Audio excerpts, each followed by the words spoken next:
విగ్రహ ఆరాధన చెయ్యవచ్చా చెయ్యకూడదా అని ఆలోచించే ముందు విగ్రహ ఆరాధన చేయాల్సిన అవసరం ఏముందో తెలుసుకుందాం. దేవుడు మనందరినీ సృష్టించిన తర్వాత నేను ఈ పూర్తి విశ్వాన్ని నడిపే పనిలో కొద్దిగా బిజీగా ఉన్నాను. మీకే అవసరం ఉన్నా, మీకే కష్టం వచ్చినా ఒక విగ్రహాన్ని తయారు చేసుకోండి. మీ కష్టాలను, మీ బాధలను విగ్రహంతో చెప్పుకోండి. విగ్రహాన్ని ఆరాధించండి. అప్పుడు నేను సంతోషించి మీకు సహాయపడతాను అని చెప్పుండాల్సింది. కానీ దేవుడు చెప్తున్న విషయం ఏమిటి అంటే, తత్ సర్వతోక్షి. మిమ్మల్ని సృష్టించిన తర్వాత పట్టించుకోకుండా వదిలేలేదు. మీరు పడే బాధల్ని, మీరు పడే కష్టాల్ని అన్నిటినీ నేను చూస్తూనే ఉన్నాను అని ధైర్యం ఇస్తున్నాడు.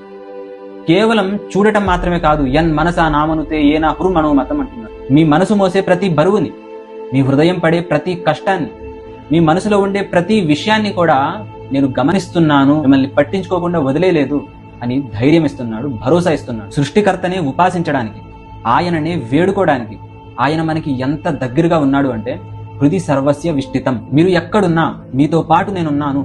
ఎంత దగ్గరగా అంటే, మీ మనసులో తిష్ట వేసుకుని కూర్చున్నాను అని అంటూ, నేను మీకు ఇంత దగ్గరగా వచ్చేసాను కదా, కాబట్టి మీకు ఏ కష్టం వచ్చినా, ఏ ఇబ్బంది కలిగినా నన్నే వేడుకోండి, నన్నే శరణు పొందండి అని అంటున్నాడు. మనము మన సృష్టికర్తను మాత్రమే వేడుకోవడానికి మనకు ఇన్ని అవకాశాలు.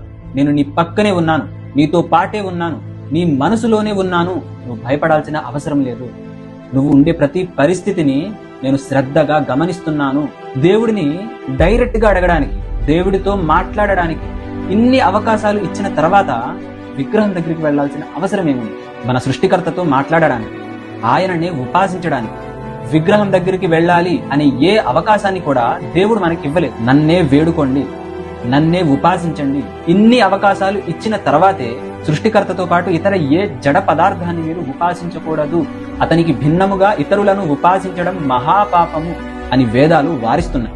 సనాతన ధర్మానికి వేదాలే ప్రామాణిక గ్రంథాలు అని నమ్మి చతుర్వేదాలను అనువాదించిన స్వామి దయానంద సరస్వతి గారు తన పుస్తకంలో రాసిన విషయం ఏమిటి అంటే, రాతితో విగ్రహము చేసి మందిరములో ఉంచి గాంధాదులతో పూజింపవలయును అను ఒక్క వాక్యమైనను వేదములలో కనపడలేదు అని సత్యార్థ ప్రకాశము అనే పుస్తకంలో రచించడం జరిగింది. మనము సృష్టికర్తను మాత్రమే ఉపాసించాలి అని దేవుడు మనకి ఇన్ని అవకాశాలు ఇచ్చిన తర్వాత కూడా నేను విగ్రహాన్నే, సృష్టినే పూజిస్తాను అని అంటే అబుద్ధయః, వారు అవివేకులు అని భగవద్గీత అంటుంది. ఈ అవివేకం, అజ్ఞానం దూరం అవ్వాలి అంటే జనన మరణాలు లేని, సర్వలోకాలను సృష్టించిన నిరాకారుడైన ఆ పరమేశ్వరుడినే ఉపాసించాలి. అప్పుడే మనుషులలో జ్ఞానవంతులై సమస్త పాపముల నుండి లెస్సగా విడువబడతాం.